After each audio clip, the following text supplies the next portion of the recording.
問答嘅環節，好冇？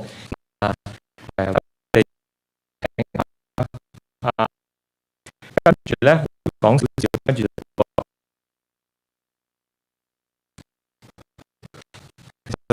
Today we'll be presenting real-time population data on COVID vaccine confidence.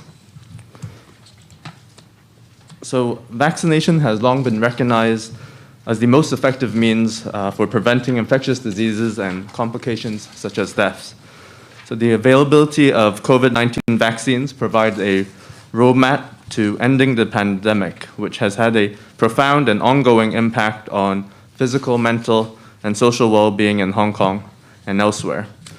However, vaccine hesitancy, which is a delay in acceptance or refusal of vaccination, remains one of the greatest threats to population health in Hong Kong and to global health.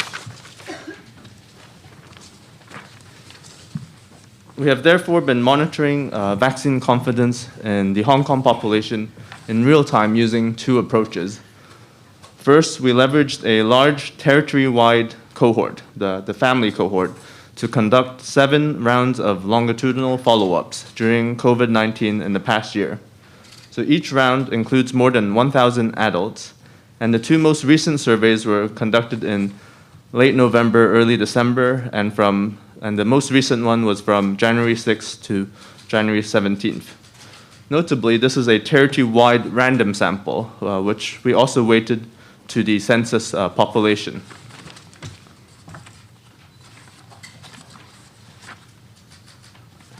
So this was also complemented by a separate weekly surveys that was used to provide snapshots of attitudes and behaviors relating to COVID-19 in Hong Kong. Adults here were recruited using random digit dialing of mobile and land-based telephone numbers, where vaccine confidence were periodically assessed. 好啦，咁咧就到我同大家講講啲結果。咁我會講頭嗰一半，跟住就到Professor Cowling 咧就會去講後邊嗰半，好嘛？咁頭先Dr. Lee 咧已經同大家介紹咗咧，其實我哋做呢一個研究咧已經係有2方面嗰個嘅去做呢一個嘅採樣嗰個嘅基礎嘅。頭一個嘅採樣基礎咧就係用我哋做咗10幾年啦，12年啦已經係嗰個叫做 Family Project 愛家人嘅隊列研究，大家都可能記得喺舊年差唔多係呢段時間咧，我哋都係去睇總體喺香港社會裏邊過往嗰10年嘅焦慮同埋抑鬱嘅症狀嘅。咁而我哋用同一個嘅隊列研究咧，係做嗰個嘅研究基礎，咁就去繼續去睇翻同一個隊列，係繼續佢嗰方面關於佢會唔會接種呢一個嘅新冠疫苗咧，亦都係繼續做咗啲功夫嘅。另外一個咧就係比較常用嘅方法，就係隨機抽樣，用電話訪問嘅方式。咁呢一個咧，我哋就係其實由去年嘅6月，即係暑假之前咧，已經係開始去做嘅。咁所以大家睇得到呢一個嘅幻燈咧，我哋由6月開始做第一次嘅研究，每一次咧都會係大概2至4個禮拜就會做一次。咁嚟緊我哋就會更加係會緊密，尤其係喺過咗農曆年之後咧，我哋預計係會有開始接種計劃，就會更加係會係每2個禮拜係會去再做一次。咁我哋見得到有2個完全係獨立嘅資料，一個就係我哋做咗10幾年嘅隊列研究，另外一個就係我哋由去年嘅6月已經開始做，每次嘅採樣樣本咧係500至到1000人，成功採樣係會500至1000人，咁樣去睇我哋香港市民對於新冠疫苗嗰個嘅接種接受度同埋嗰個意向嘅。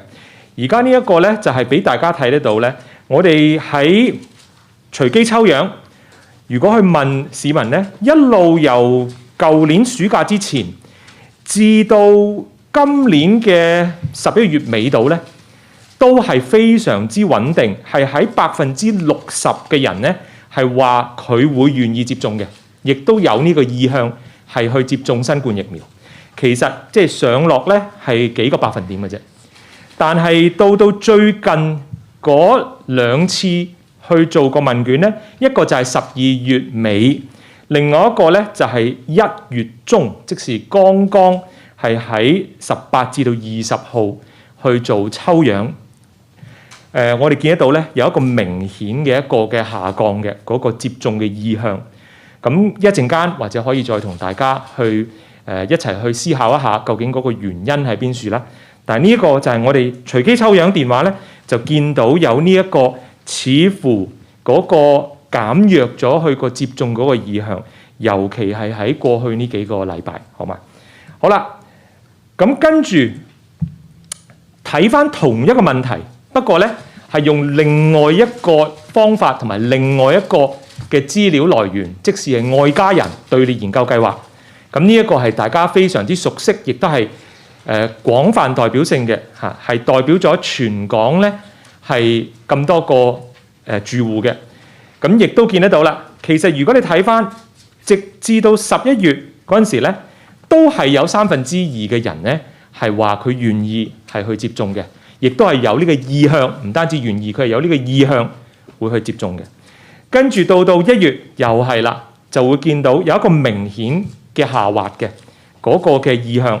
咁而有趣嘅咧就係你見得到呢兩個嘅數據咧，都係非常之吻合啊。雖然係兩個唔同嘅抽樣方式，兩個唔同嘅呢一個組群，但係都會係吻合嘅。即是話俾大家聽咧，喺科學上邊咧，呢個係非常之準成同埋有一個代表性嘅。大家見得到，大概喺12月頭之前嘅咧，差唔多係有60%甚至冇65%。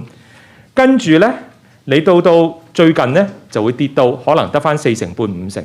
咁呢個係大家非常之吻合嘅呢兩個嘅結果。好啦，如果你話我哋將去睇返同其餘國內同埋國外嘅地區或者國家去比較咧，呢一個圖就俾大家睇得到啦。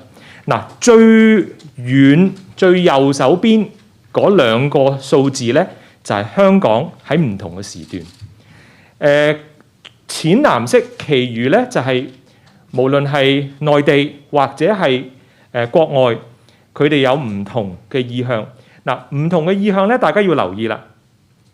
呢一個係已經喺一個自然醫學嘅權威期刊咧，已經刊登咗嗰個結果。而呢一個咧係唔係我哋做嘅，係另外外國有一班嘅科學家佢去做嘅。你見得到其實喺佢哋有抽樣嘅地區裏邊咧，嗰個疫苗接種意向係表示佢會去接種嘅咧，嗰個接受度最高嘅就係中國內地，係有差唔多89%嘅市民係會同意嘅。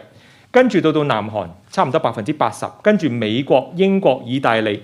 我哋如果睇翻舊年6月嘅數字咧，我哋都可能係同佢相若嘅嚇。大家如果睇翻，就係同德國、新加坡都係咁上下嚇，都係差唔多2/3左右。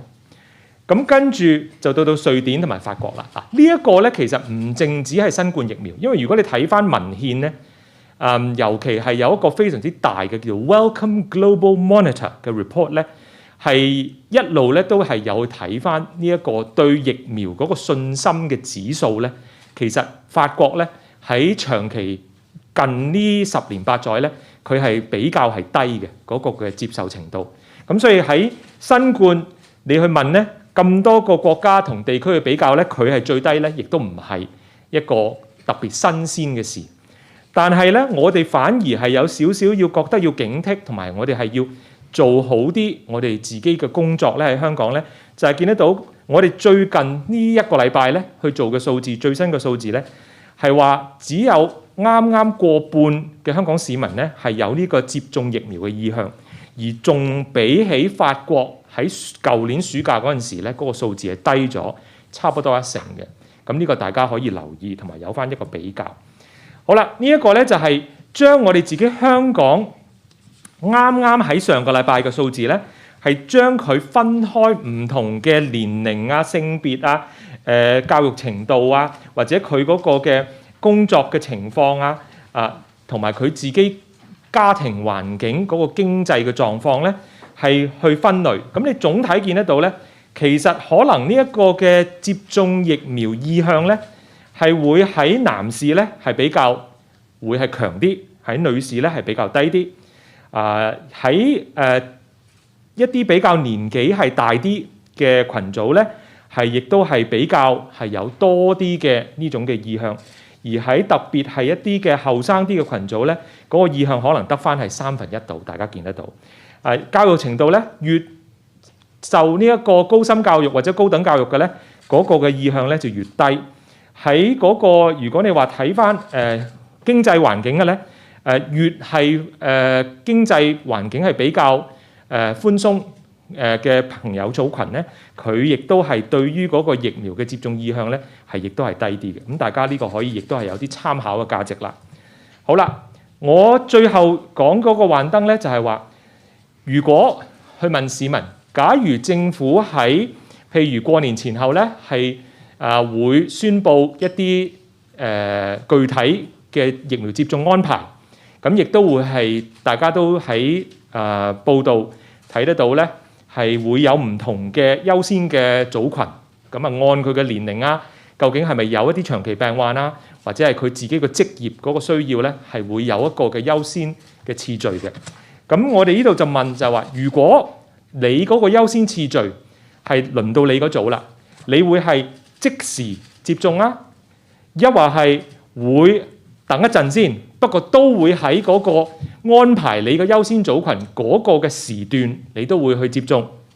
抑或係我可能都唔會喺被安排嗰個嘅優先次序時段啦，我會等到可能過咗。如果過咗之後，我都仲接種嘅咧，佢都仲俾我接種嘅咧，我先至會去嗰陣時接種。咁呢個咧就係嗰個分佈圖。嗱，呢一個咧就只係限於佢話佢會去接受呢個接種嘅嚇，呢個已經係剔除咗佢話我唔會去接受呢一個嘅疫苗接種㗎啦。即係話，如果佢話我舉手我會去接受嘅咧，呢一個就係個分佈，就話有大概，如果佢話佢會去接受嘅咧，大概40%話我一定係第一個去排隊報名。有大概係50%度咧，就話我都會係按嗰個時段去接種嘅，不過等人哋行先。有大概1%度咧，就係話可能我都係等人哋行晒先啦，我可能都係等佢哋完全過晒個時段。假如仲有疫苗證，我先至會係去接種啦。咁呢個就係個分佈，好嘛？咁其餘咧，我就等Professor Cowling 去講解埋一啲比較具體，我哋對於整個疫苗信心嚇嗰個嘅我哋一啲嘅結果，好嘛？ Do you want to say any of that in English, or I'll just carry on? No, just carry on.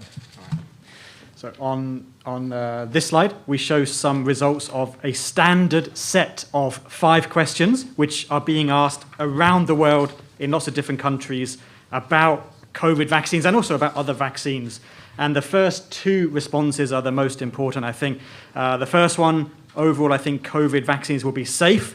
We see a reduction in that between November and January, which is concerning. And then the second question, I think COVID vaccines will be effective. Again, a reduction in that. So these 2 illustrate maybe some of the concerns about the safety and effectiveness that we really have to dispel based on the evidence that the COVID vaccines are very safe and very effective. But we can see the concerns reflected here. We also asked about the acceptability of different vaccines that might be available in Hong Kong. We just asked about the 3 that we knew about from January 6th to 17th. We did not ask about Sinopharm. We didn't ask about the other vaccines that might be available in the future. So for the BioNTech vaccine, the AstraZeneca vaccine, and then Sinovac, we can see slightly different levels of acceptability here, with the most popular being the BioNTech vaccine. And this is in the general community, of course. And I would expect these acceptability percentages to change over time. And at the bottom of this slide, we actually see that reflected when some additional information came out about the Sinovac vaccine, the acceptability level actually dropped of that particular vaccine from 38% to below 30%. And of course, we still have not seen the final results of the Sinovac vaccine trials in a published report in the peer-reviewed medical literature. We've only heard about the results from press releases.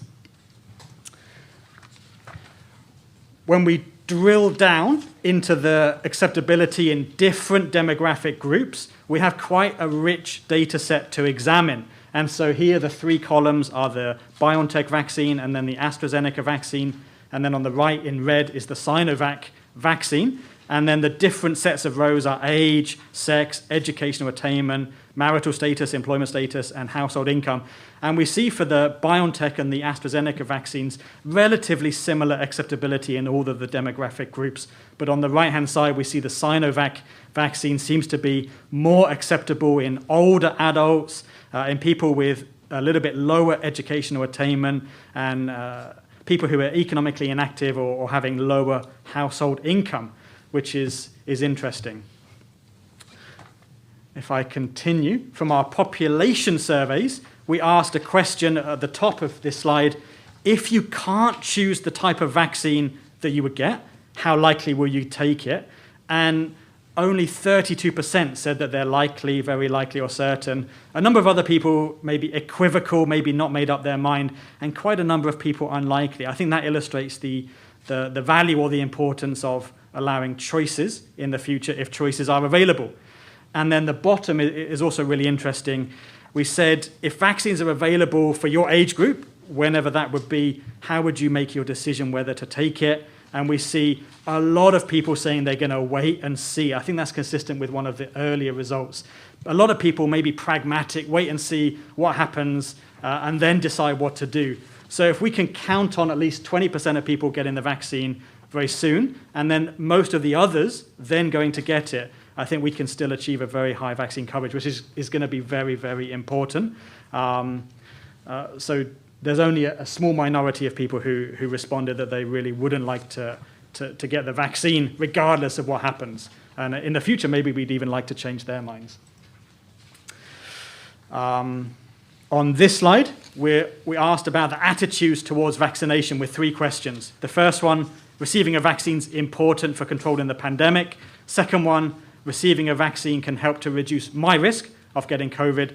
And the third one, receiving a vaccine can make me feel relieved. I know we're all worried about COVID a lot of the time. And we see a lot of people agreeing with these statements, which is good news. I think people recognize that the vaccines are going to be important. At the same time, on the previous slide, we saw a lot of people kind of wanting to wait and see before actually getting vaccinated. And just some more slides, some more questions shown on this slide, talking about worries. At the top, I worried about the safety. The second one, I worry about the side effects. The third one, I'll feel regret if I don't get the vaccine. And then the last three are about who thinks it's important. Doctors is the fourth row. My family think it's important, and my friends is the last one. And we see a lot of agreement. I would like to look at the top two. The worry about the safety and the side effects. A lot of people saying that they're a little bit concerned about that, even though we've seen all the evidence from the vaccine trials that there's not a lot to worry about, actually. All vaccines have very mild side effects, and there's really no reports of any substantial risk of severe side effects from these particular vaccines. So I can see a lot of people concerned about the safety and the side effects, and hopefully as more vaccines are used around the world, we'll see more and more evidence that they really are very, very safe, and we don't need to be worried so much about that. I've got 3 more slides to show. So we asked about reasons for taking and then also for not wanting to take the vaccine. So firstly, for the reason for taking the vaccine, the most common responses were to protect myself and then also to protect my family and to protect others. And we know that one of the main advantages of everybody getting the COVID vaccine in Hong Kong is if we can then achieve herd immunity. And so that everyone can be protected, even people who, for some reason, can't get the vaccine or have problems with their immune system, and so the vaccine wouldn't work. So if we can get herd immunity, we can even protect those people as well, and we can protect everybody. Then when we asked about the reasons why people might not like to take it or might hesitate to take it is what we've seen before. It's the worry about the side effects or the safety. In both cases, in the orange, which is the reasons for not taking, and then the green is the reasons for hesitating. It's worrying about the side effects. And then this is my last slide to share. When we look at the reasons why people say they might be more likely to accept a vaccine, we get some interesting results. One of the concerns would be on the left at the top, the site of development. There's a little bit of concern about vaccines that are developed in mainland China compared to vaccines developed elsewhere in the world among our survey respondents, and also for the site of manufacture.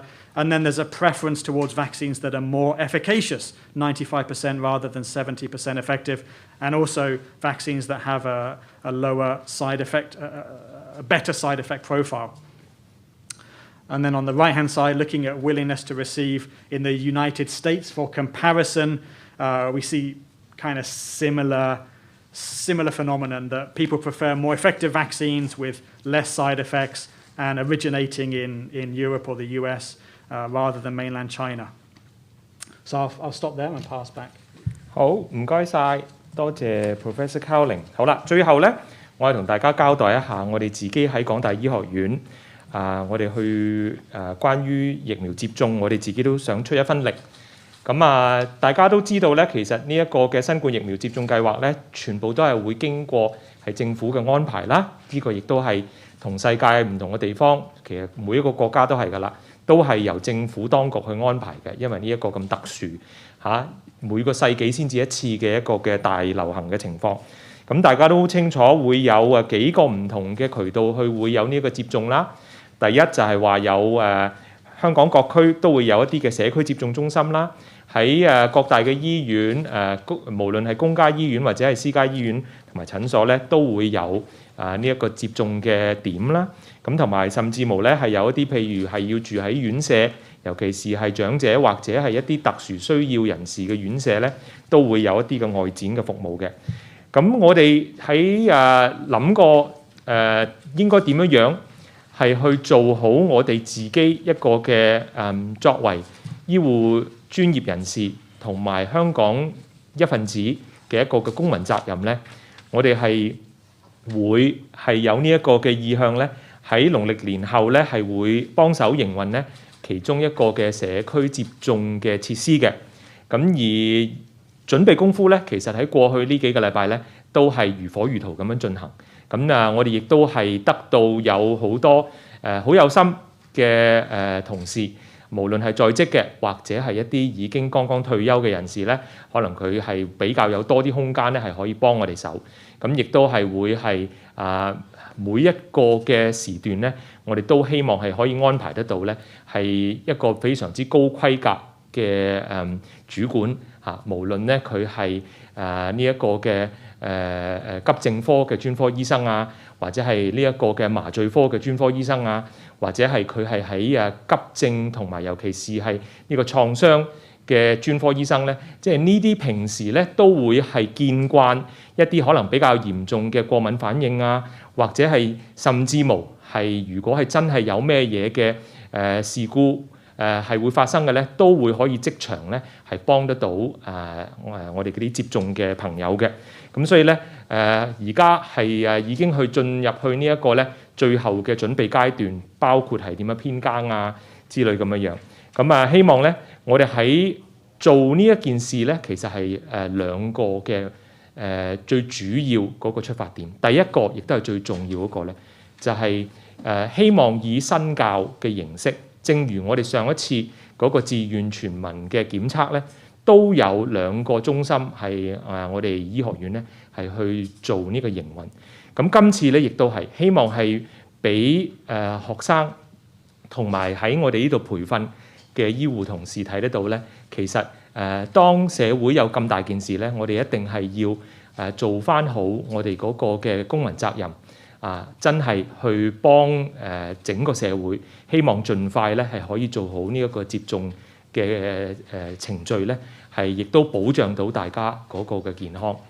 第二咧就係因為我哋亦都喺另外一頂帽咧，就係話要去睇翻或者做翻個監察，係睇翻疫苗嗰個安全嚇，同埋佢嗰個嘅成效。咁有一系列嘅研究計劃咧，可能早前咧都會係政府都會有講過㗎啦。咁我哋都會係積極係喺呢一方面咧係會參與。咁而喺我哋嗰個接種嘅中心裏邊咧，同埋其餘部分嘅接種中心咧，我哋都會係去做好呢一個嘅研究嘅計劃，同埋去做翻好嗰個監察嘅網絡。咁亦都係即時咧係俾翻一啲數據，俾翻政府同埋俾翻大家。咁亦都係可以更加俾翻一個信心去做好呢一個嘅接種嘅計劃。咁我喺呢度交代到咁多啦，睇睇大家有冇咩嘅問題，好冇？唔該。Thank you, professors. The floor is now open for questions. We will start with the media friends attending in person first, and then we will take questions from those attending online. Please raise your hand and our colleagues will pass you a microphone. Please do let us know your name and media organization before you ask the questions. Thank you.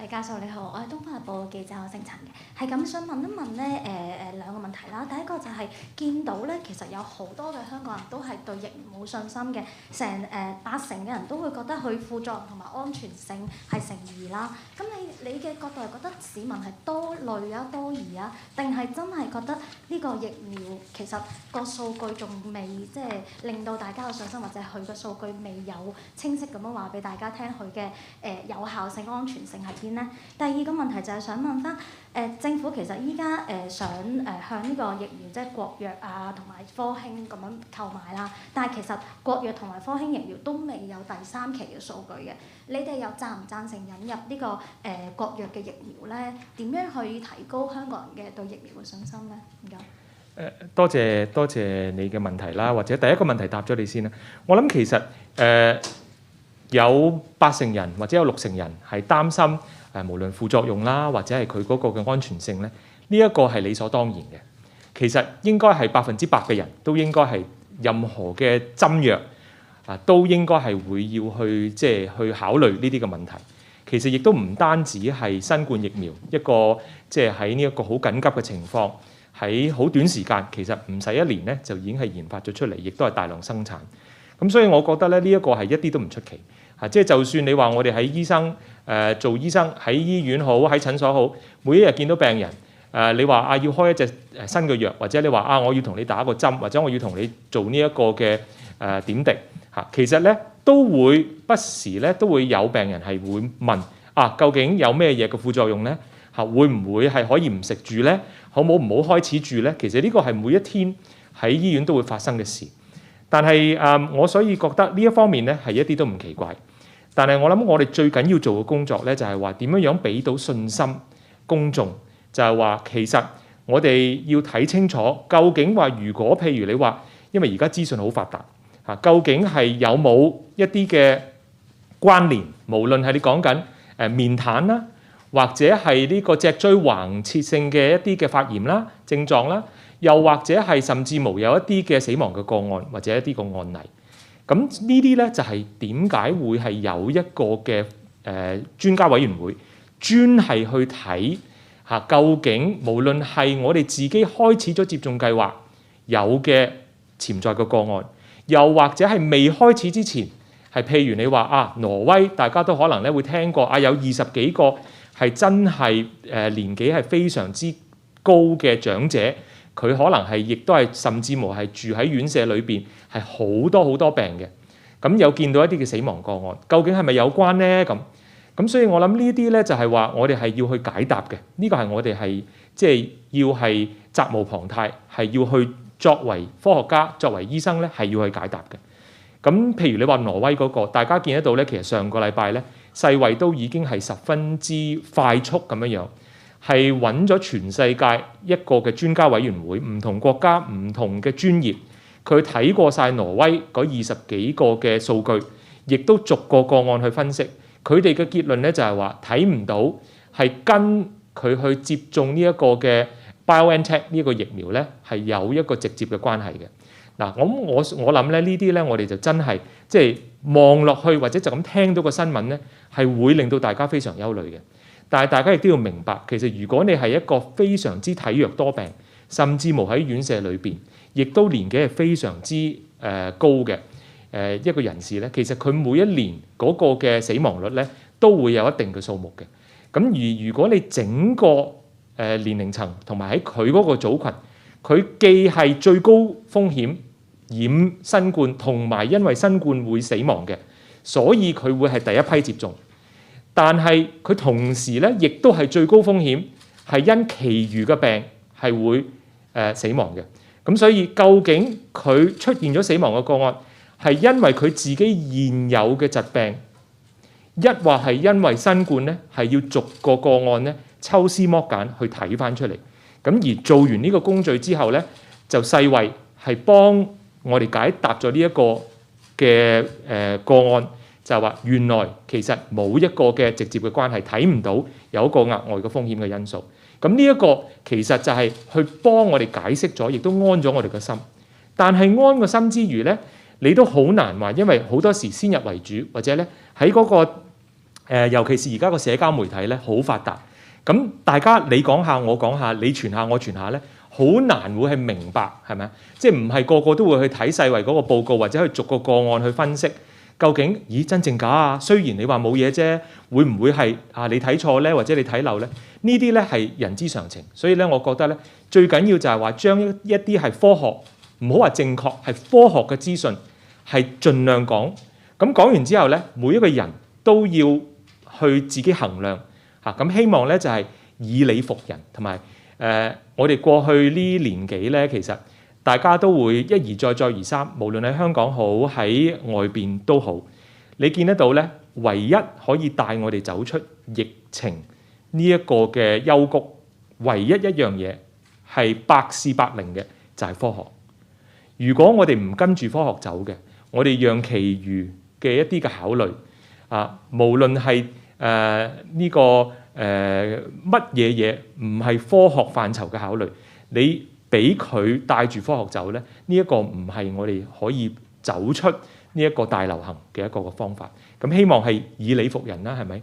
咁第二個你問就係話會唔會有某隻疫苗我哋咧而家咧又會去特別係歡迎或者唔歡迎咁嗱？我覺得唔好講話邊一隻疫苗，其實所有嘅疫苗都係正如我所講啦。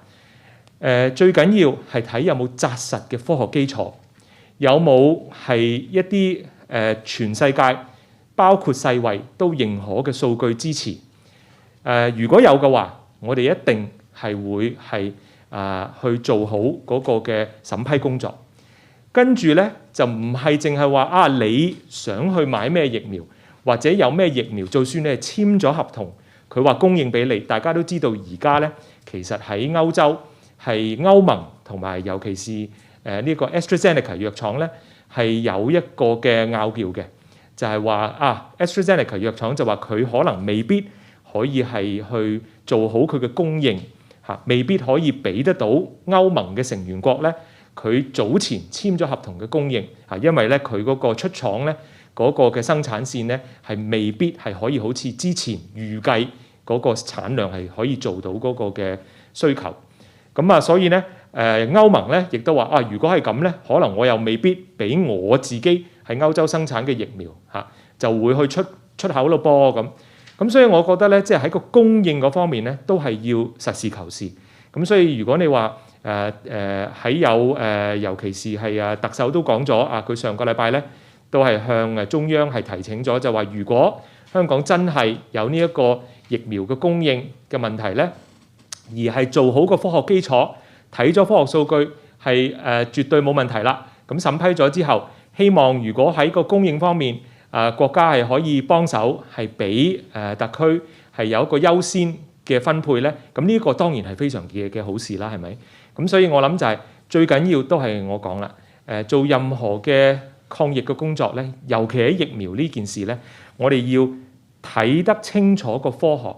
而亦都咧係要靠科學嘅信息咧，係去俾信心俾市民佢會接受去接種呢個計劃，因為尤其睇完呢啲數據之後咧，大家都會知道其實無論係邊個地方咧，都會係有一小部分，甚至乎係有一半嘅朋友咧，喺唔同嘅國家咧，都會係有一啲嘅懷疑，亦都未必係想第一時間接種嘅。所以呢啲就係我哋要做好嘅工作啦。Next question。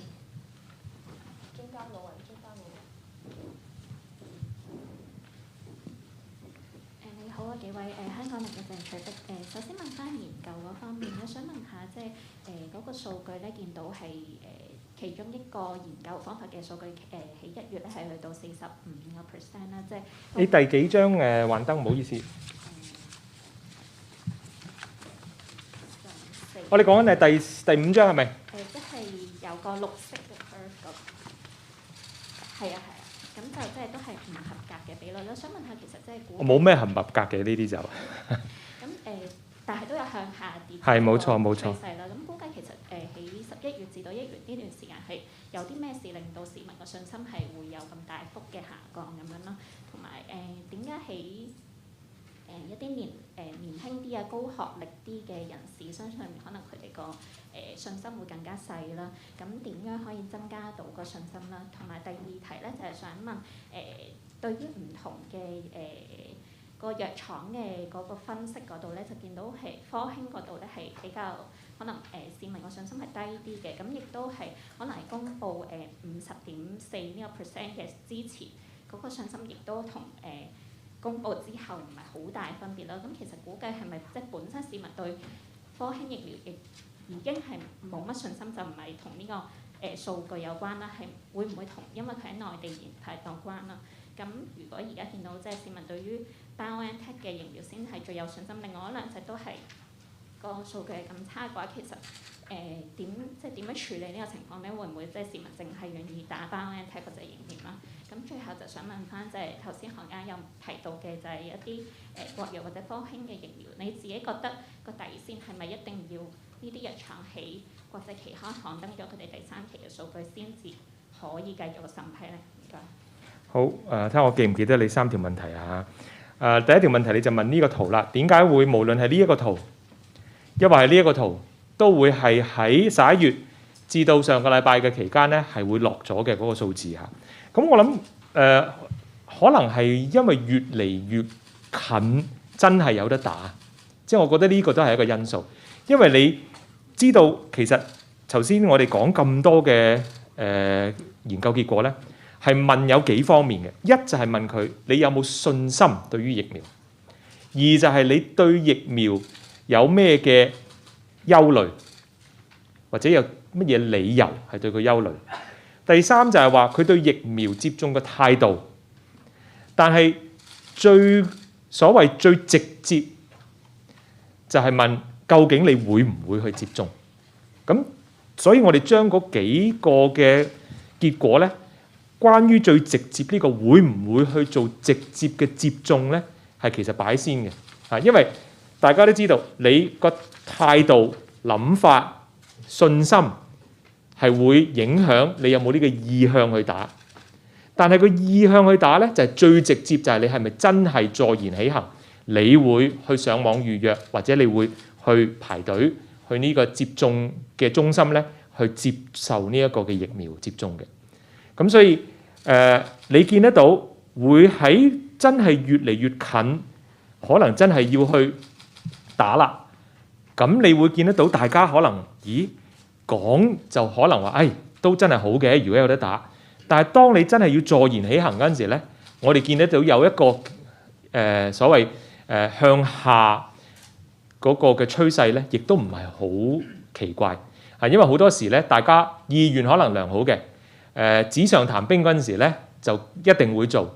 但係到你真係要做啦，即係問到你係好直接啦，可能就不如都係等等先嚇，係咪？你會見得到，其實你見得到呢一個咧，都係其中一個現象啦。呢一班人喺呢一個幻燈，其實就已經話喺你之前問嗰個幻燈咧，就其實就已經話我會舉手去接種㗎啦。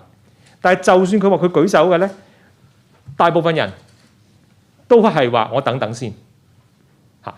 佢就算話肯接種嘅咧，佢第一時間去做嘅咧，都係少過40%人嘅，你見得到。佢有一半人就話：我等等先，等人哋打下睇下點先。但我又唔想執輸，又唔想遲到咧，我可能要話你打晒之後冇疫苗供應，我冇得打。咁啊，所以得1成人係話係會喺嗰個限期以後先至會去嘗試打。咁所以你見得到呢個其實係你同我作為一個人咧，係都會係有一個咁樣嘅一個嘅行為嘅表現嘅。所以我唔覺得呢個好奇怪。至於你話究竟疫苗嗰個嘅科學嗰個數據應該點樣做咧？我哋其實無論睇任何嘅藥或者睇任何嘅疫苗咧，無論係緊急批准，抑或係恆常批准，都係最緊要睇紮實嘅科學數據嚇。咁所以我亦都係尋日淨係前日睇到報道，就話無論係國藥或者科興嘅疫苗咧，佢哋嗰個疫苗公司咧，亦都係將佢哋嘅數據咧交俾世衛，已經開始審批啦。咁所以亦都佢哋係預計咧，佢哋嘅第3期嘅全面嘅數據咧，會可以喺嚟緊呢幾個禮拜咧，係會可以有一個嘅公佈。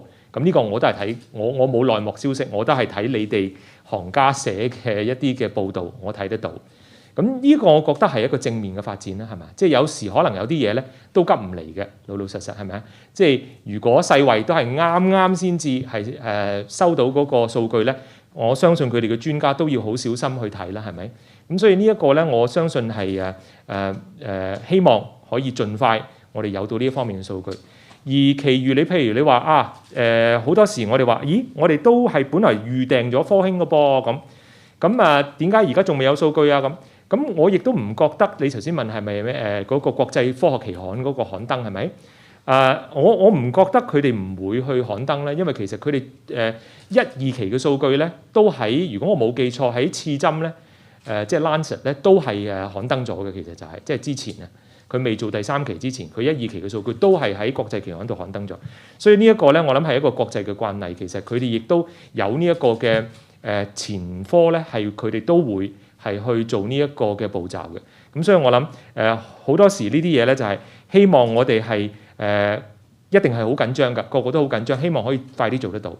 咁所以我哋只係話我哋要準備就緒，希望咧係喺疫苗到港啦，審批咗到港啦，咁我哋可以盡快去做好個接種計劃。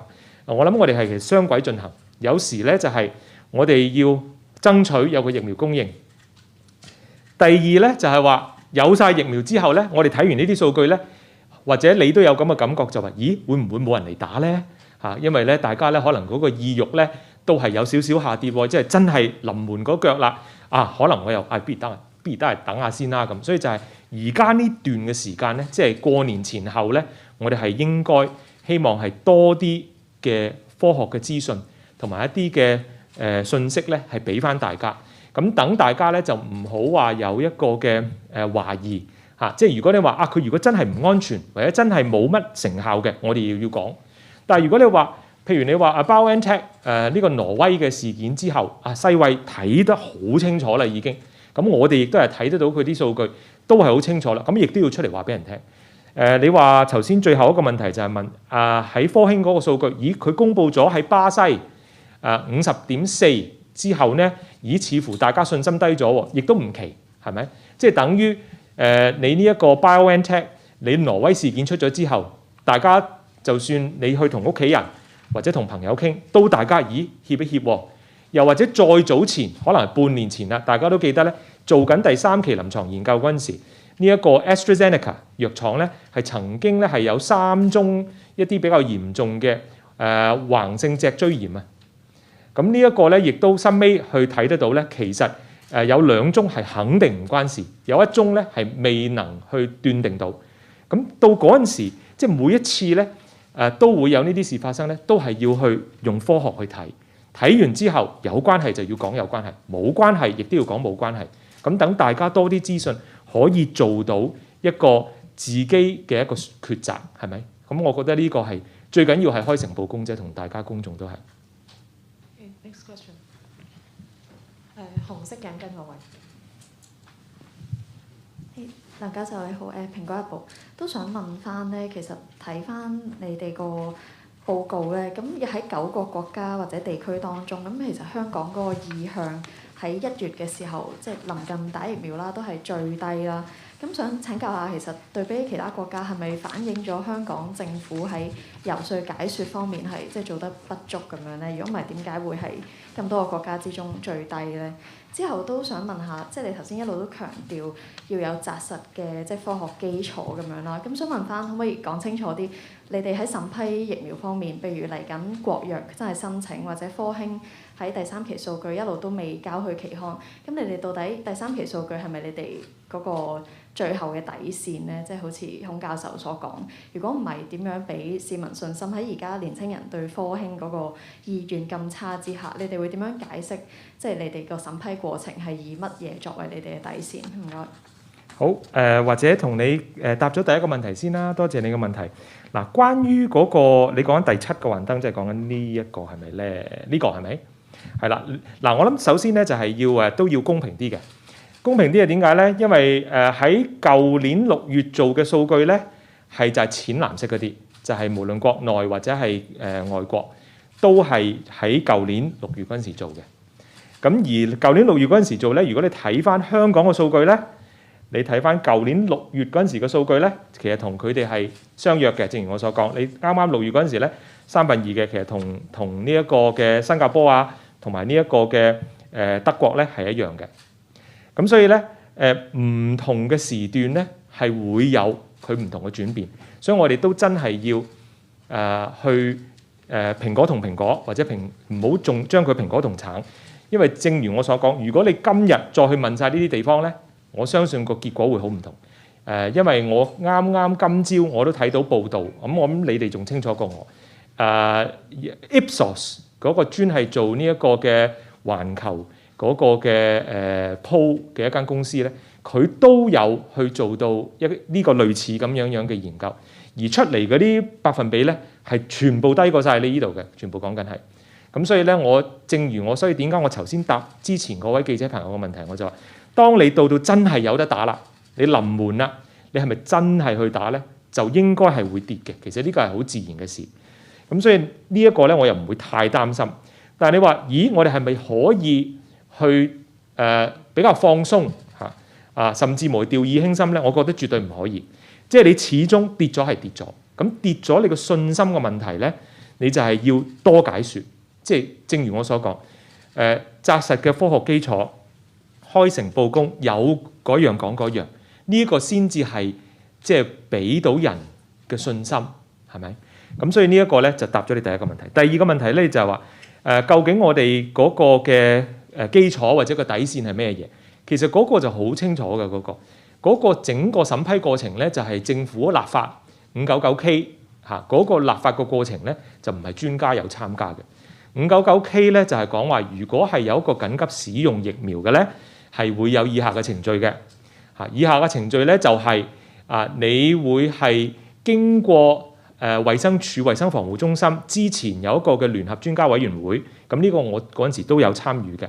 咁呢個委員會咧就係劉宇隆教授同埋許樹昌教授咧共同係作為一個召集人嘅主席。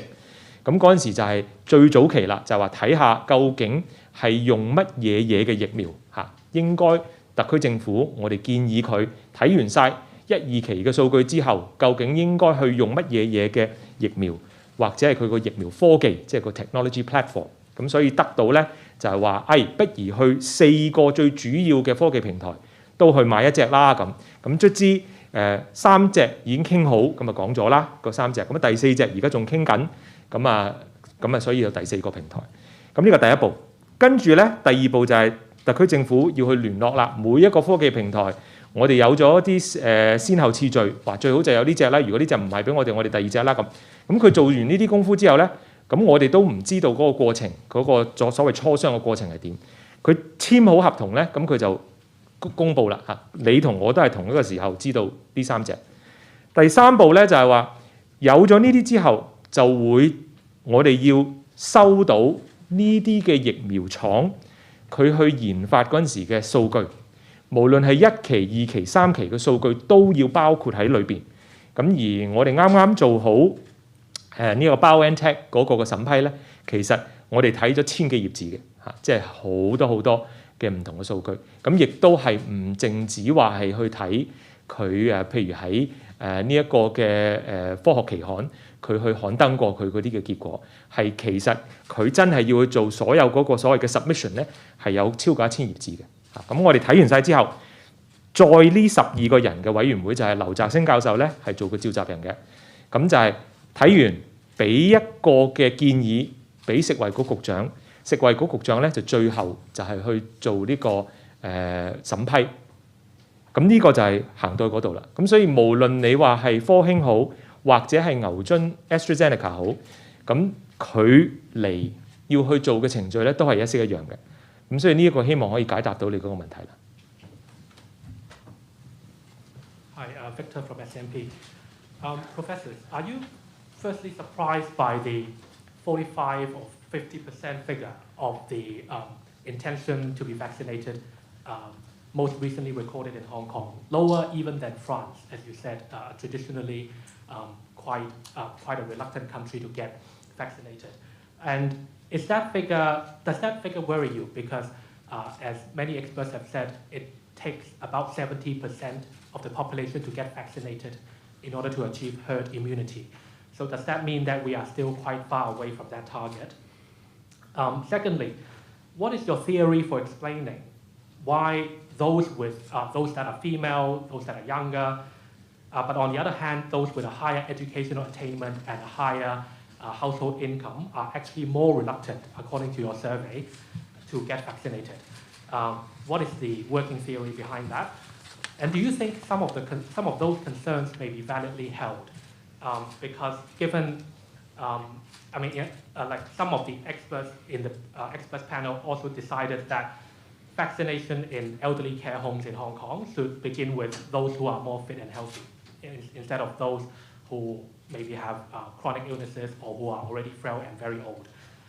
Does that mean that, in other words, if I'm a very old and old person with chronic illnesses, does that mean that I'm justified in thinking that why take the risk now? If I can wear my mask properly, if I can keep my social distance from others, why not wait for others to take the risk first and for more data to emerge before deciding whether or not to get vaccinated? Thirdly, Professor Leung, you've often said that there's a trust deficit with the government. And to a certain extent, some people would feel the same for the WHO as well, given their initial response to the pandemic.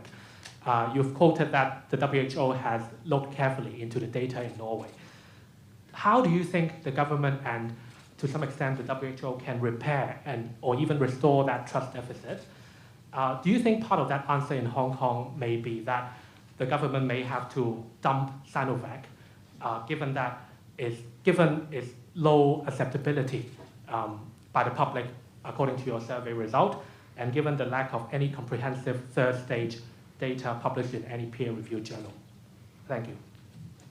I'll let Professor Cowling answer your first two questions, and then I'll take the most difficult one. All right. Thank you. So we're a little bit concerned by the low intention on this figure. But if I could also skip forwards to one of the other results that we show, which I think balances a little bit. The bottom part here, asking if vaccines are available for your age group, how would you make your decision? And we see orange, a minority saying they won't take it. The blue on the right-hand side is people saying they're definitely going to get it. And then the green in the middle is by far the majority, people waiting to see. And I think actually when we come back to the earlier one, I think although it's 45% in the most recent time point, I think there's a lot of other people who will be waiting to see what happens and may well get the vaccine in due course. And remember, of course, this is intention to vaccinate. We haven't actually been faced with the direct choice because the vaccines are not here yet. Once they're here, once they start being used, I do think a lot of people are going to choose to get it. One of our concerns is, of course, the discussion about the Norwegian deaths and other things that might come up in the next few months that might worry people.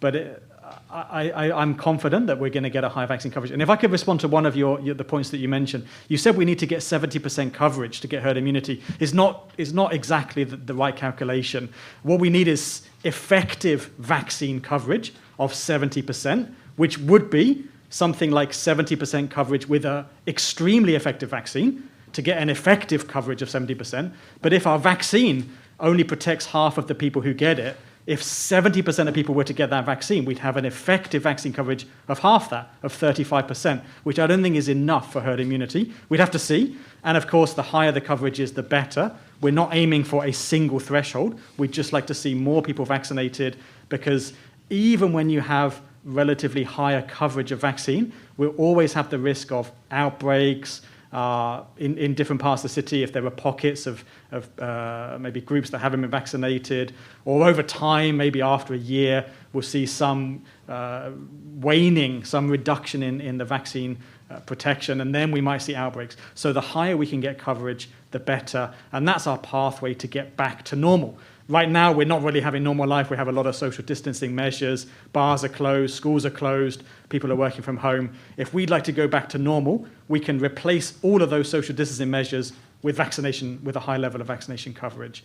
And so in the next year, I really hope that's going to happen. So we can see a high coverage, and then we won't need those social distancing measures to protect public health in Hong Kong anymore. So I hope I've answered those initial points. There was a question about theories of why there's low acceptability in certain groups. I don't know, Dr. Ni, you have any thoughts? I'm not sure myself why there's a reluctance among the more highly educated subset. So I think for the education, it's really largely driven by age. So if we adjust for age, so here we are presenting just the findings by education attainment, but it's really driven by the age finding. So, and then the second point I think you also raised was why women seem to be even more hesitant than men to be vaccinated. And this is actually very consistent with international surveys on COVID-19. It's a consistent findings that women tend to have a lower intention to be vaccinated, and the reasons are not clearly understood, and we hope to examine this in our upcoming follow-ups. Okay, just let me add a little bit to the herd immunity question. Look, I think that we have to go in with our eyes wide open. And I think that the survey results here is absolutely spot on. So the public is actually very, very clever. The main reason that the public says, I'm going to take a vaccine, is overwhelmingly to protect myself. I don't think that's selfish. I think that's really reflecting the science. The first generation of vaccines, including all of the ones that we've been talking about, they mostly protect you from getting sick when you are infected. We don't know how good they are in actually blocking infection itself. So that's the basis of vaccine evaluation set by the WHO and agreed by everybody. So that goalpost was to say, look, you have to be able to protect people from falling ill with COVID that is showing symptoms, at least 50%. That was the goalpost. So now, if we expect a different goalpost, that is, oh, by the way, why don't we just protect infection, not just symptomatic disease, that's a little unfair. And therefore, the scenario might be, for the first generation vaccines at least, you are not looking to completely eliminate the virus from circulating in Hong Kong, because that's not what the vaccines were intended for in the first place. But you might hope that you would be able to reduce, through vaccination, the severity of illness if you get infected. So if you imagine 100% of people in Hong Kong get vaccinated, and that is effective, as Professor Cowling says, then even if you get infected, even if the virus circulates, the clinical severity is going to be attenuated quite a lot, so that you might then not be faced with a 0.5 to 1% infection fatality rate. You might actually go down to 0.1 or 0.05%, which is kind of what you have with a bad flu season. Now, because we don't actually close schools, close restaurants, close the whole of society every year when we have a flu season, even if it's a bad one, that's the kind of logic of actually protecting yourself and attenuating the severity to such an extent that you wouldn't need to, in your risk-benefit balance, actually do all the very extraordinary things that we have been doing for a year now. So I think that we have to be fair. The second thing is, it will block infection within a subset of the people who get vaccinated. The only robust data that we've actually seen of that happening is reported in the AstraZeneca vaccine, where if you use the half-dose prime, full-dose boost, given 3 months apart, the protective efficacy against clinical disease is 90%, and the protective effect against infection is 57-58%. Okay, so it does work, but not as well as just protecting clinical disease. And that's where I often say you probably have to take a 40% discount from from moving from protection from clinical disease to protection from infection itself. So you will be able to have some indirect benefits of protecting others, which is, by the way, what the popular wisdom in this slide also shows you. They say, look, I'm doing this mostly to protect myself, but the next two answers are the indirect protection of the people around me. So I think actually the public has got it just spot on, exactly what the science shows. And then your really difficult question is, how do you repair a trust deficit? And I think that there is no quick and easy way, but I've always thought and been very impressed by the Hong Kong people. Hong Kong should actually have been in the worst possible situation in fighting a pandemic. The pandemic took place at the tail end of fully 6, 7, 8 months of social unrest, the deepest and longest, most sustained social unrest in Hong Kong's history. That wasn't even over, and then we've got COVID.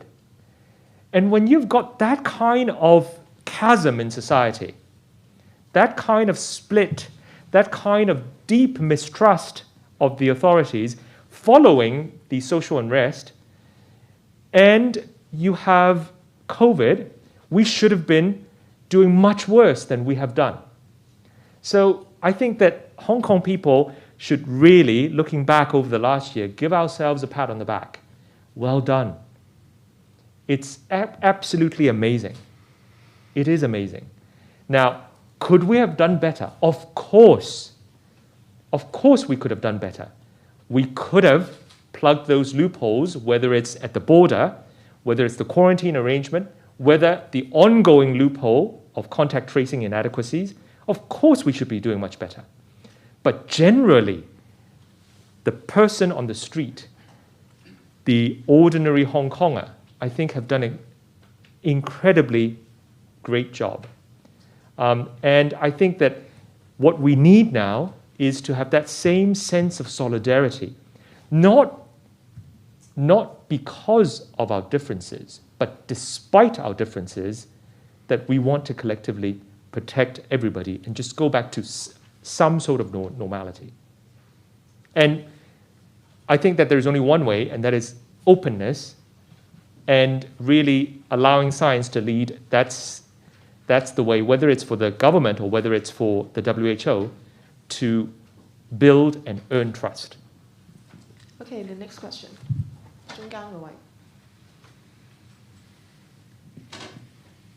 哋好啦，新聞台嘅，想請教咧，都係關於咧嗰個綠色嗰條 curve 咧，即係去由11月去到1月咧，就明顯係有個下跌嘅。對於接種呢一個唔該，係啦。咁頭先都有講到話，可能越嚟越近有得打疫苗嘅時候，就比較難去坐言起行啦。可唔可以講多少少點解即係近嘅話會諗真啲，又真係唔想打咧？同埋除咗呢樣嘢，有冇其他嘅原因係會令到嗰個意向喺呢3個月之內，即係下跌得都幾 steep 下嘅見到？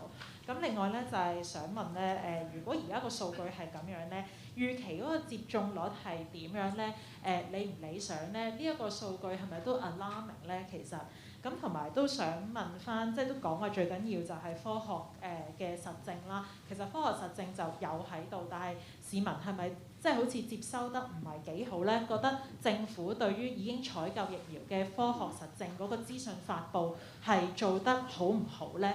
同埋有一樣嘢就想問翻，即係可能唔係好關呢個 survey 事，就係而家政府都係採取緊一個突襲式封區嘅一個方式咧，去想做到多啲檢測。其實你哋專家覺得咁樣做咧有冇效？唔該。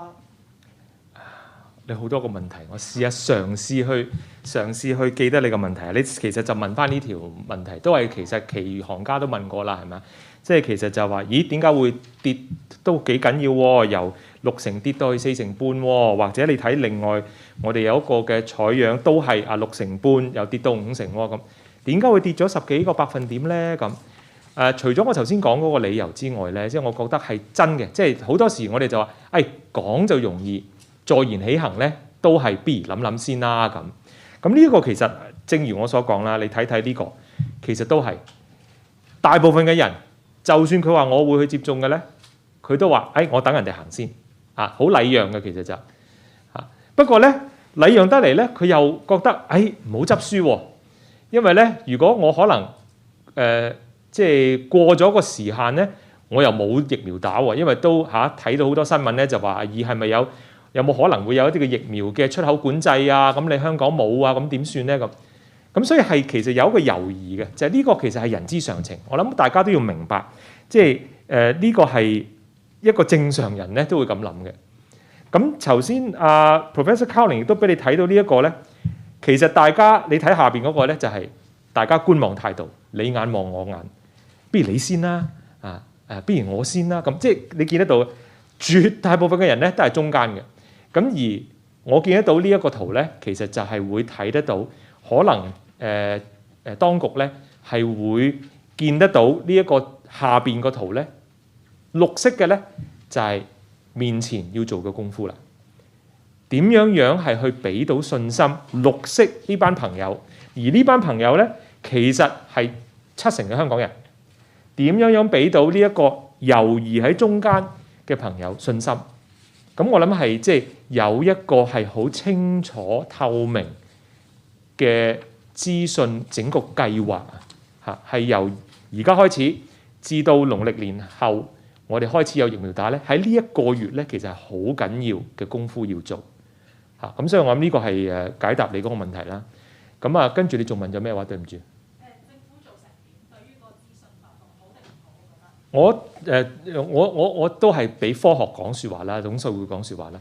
即係有70%嘅人係大家係即係呢個就係個功課啦，係咪？即係呢個就係個科學話俾我哋聽個答案，唔使我打分嘅，其實就好嘛？想問關於封區，而家政府好興即係突襲式咁樣封，你覺得係咪一個有效嘅方法防止呢個疫情惡化？嗱，我覺得我之前都喺媒體度講過啦，我覺得即係無論係大規模嗰個封區或者係小規模嘅封區咧，都係睇翻數字俾句説話啦。你睇翻呢個早前嘅自願全民檢測。同埋係封大區第一次做嗰個嘅數字咧係4倍嘅，佢嗰個陽性比率係咪？咁所以咧而到封小區即係第二次做咧，嗰個就係封大區嘅2倍嘅嗰個嘅陽性嘅比率或者差唔多2倍啦。咁所以其實如果你話係咪有效咧，佢差唔多。你話尤其是第二次咧，雖然話揾到1個人咁少啦聽落去。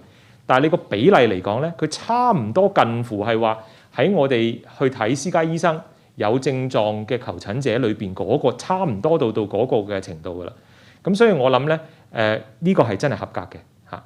我知道係會有好多不便，但係其實佢要決定去做強檢，無論係封區嚟強檢，抑或係成棟大廈強檢咧，其實都係嗰個背後咧係睇翻兩樣嘢，一就係人嘅個案或者群組追蹤調查得嚟嘅資料，又或者係污水調查監測，人個案都未出現，或者係睇下仲有冇，咁係咁樣。咁跟住就睇翻究竟佢個走勢嚇係唔係都似仲有啊？咁呢個當然裏邊唔可能100%嘅，但係似乎睇呢2個禮拜去做嘅事咧，我諗唯一係可以即係美中不足咧，係可以改進嘅咧，就係話都未走到去疫症前鋒嘅前端嚇，即係而家都仲係有啲滯後嘅。咁但係希望個工序係熟咗，越嚟越純熟做咧，係會擾民嗰個嘅程度係減到最低，封區嘅時間係減到最短。同埋咧，嗰個流程係會做得比較即係妥當，好嗎？唔該。Okay, I think we have to have the last question for the floor because we've a couple of online questions coming in. 嗰位唔該。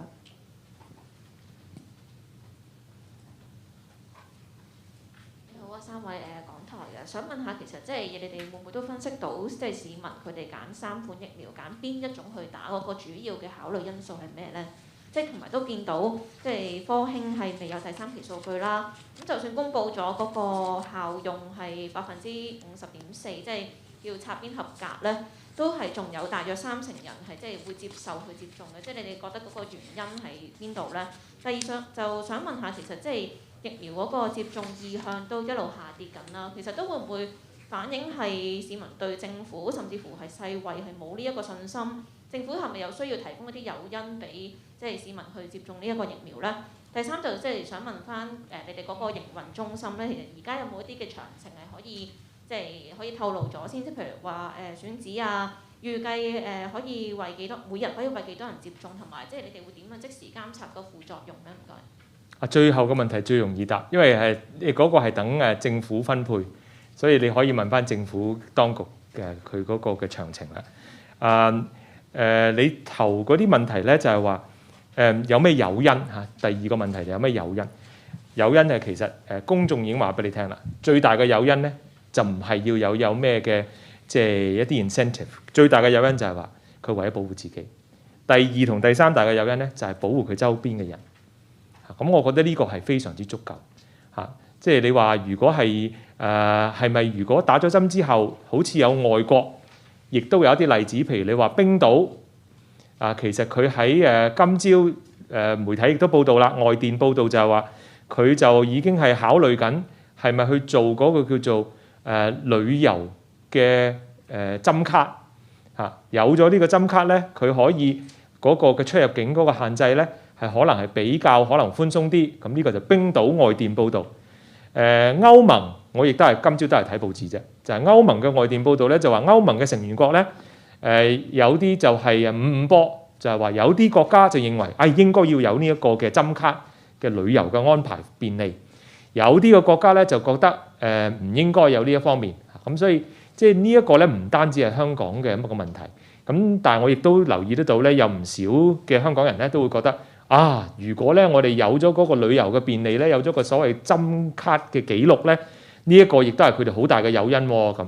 咁所以即係呢啲咧都係喺度傾緊嘅嚇，即係全世界都傾緊，唔係淨係香港。咁所以我諗呢啲亦都係可能係市民有一部分嘅人咧，亦都係可能要係考慮啦。咁第一個問題你就係問咩話？對唔住，你可唔可以講多次啊？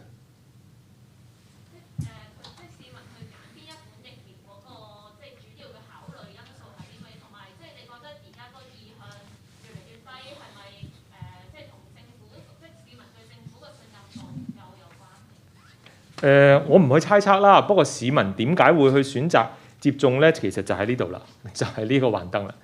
市民點解會有啲憂慮係選擇唔接種咧？就喺呢一個幻燈啦。咁呢個就其實等等市民自己去講翻啦。其實就嚇，但係我諗即係最緊要就係話你頭先講話，我哋會唔會有之前有一個幻燈係好似呢個咧，就係講唔同嘅疫苗咧，究竟嗰個市民嗰個接受程度係幾多咁？咁你見得到咧，其實係好受到嗰個當時你問佢嗰陣時嘅新聞或者一啲嘅公佈咧係會影響嘅嚇。咁所以你尤其你見得到，譬如你話科興㗎，佢未巴西50.4個數據未出之前同埋出咗之後咧，其實係都好大分別喎咁嚇。未出之前咧，其實佢仲高過英國牛津，出咗之後咧，佢就低過佢10個百分點啦咁。咁但係究竟呢個50.4講緊嘅係邊一個嘅指標咧？正如我頭先答 SCMP 講，有兩個係好相類似嘅所謂保護率，但係咧似乎喺一般市民甚至乎喺媒體裏邊咧都冇係好清楚去展述嘅。一個咧就係保護你唔發病嘅保護率，或者係就算有病就唔係重病。第二個咧就係保護你唔感染嘅保護率。有部分嘅報道咧，呢個50.4咧就係話，似乎呢個係唔係一啲輕病徵而係有呢一個嘅核酸檢測呈陽性，亦即是話可能係佢講緊係保護你唔會受感染嘅保護率。咁如果呢個係個唔會受感染嘅保護率，即是話你去翻唔會發病嘅保護率咧，你就會高好多噶啦喎。所以點解話咁緊要睇清楚個數據，就唔係淨係話靠去睇一個新聞公佈，就係始終就係個原因就係咁啦。因為實在好多呢啲咧喺個科學裏邊，點解我頭先都講啦，就係話去分享個經驗。我哋睇呢一個嘅輝瑞嗰個嘅疫苗咧，超過1000頁紙，真係睇到近視都深咗咁滯。真係裏邊有好多唔同嘅數據，係好多，你要睇得好清楚。就你好難話三言兩語喺個新聞紙度咧係會講得到嘅，好嘛？So, I'm sorry, but I think we've got a couple of online media questions coming in. So